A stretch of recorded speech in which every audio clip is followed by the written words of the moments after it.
Hi friends, ఈరోజు అయితే sweet కార్న్ని ready చేసుకుంటున్నాము. ముందుగా కట్ చేసుకున్న ఉల్లిపాయ ముక్కలు, క్యారెట్ ముక్కలు, కొత్తిమీర, కరివేపాకు, టమాటాని అయితే తీసుకున్నాను. అలాగే ముందుగా తీసుకున్న స్వీట్ కార్న్ అయితే స్టవ్ పైన ఉడకపెట్టుకున్నాను.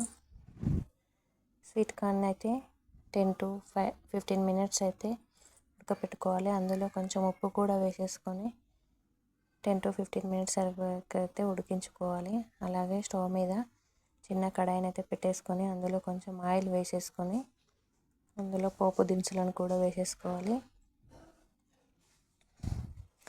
అలాగే అందులో క్యారెట్ కూడా వేసేసుకొని పచ్చి వాసన పోయేంత వరకు అయితే ఫ్రై కానివ్వాలి. అలాగే అందులో కొంచెం ఆనియన్ ముక్కలు కూడా వేసేసుకోవాలి.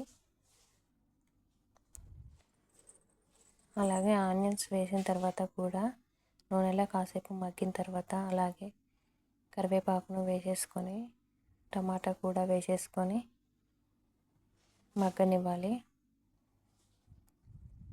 2-3 minutes అయితే అలాగే ఉంచుకోవాలి.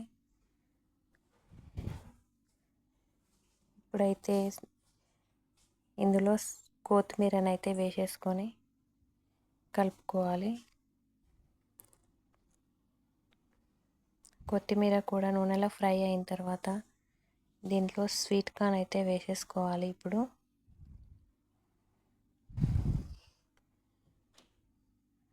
స్వీట్ కార్న్ వేసుకున్న తర్వాత క్యారెట్, ఉల్లిపాయ ముక్కలు కలిసేంత వరకు అయితే స్లోగా కలుపుకోవాలి.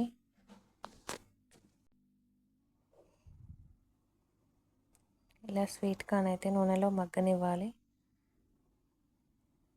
అలాగే అందులో కొంచెం ఉప్పునైతే వేసేసుకొని కలుపుకోవాలి.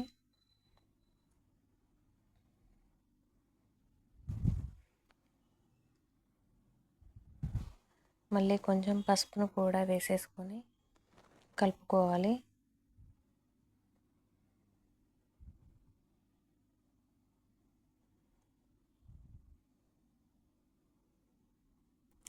స్వీట్ కార్న్కి సరిపడేంత కారంను కూడా వేసేసుకొని కారం ఉడికేంత వరకు అయితే మగ్గనివ్వాలి.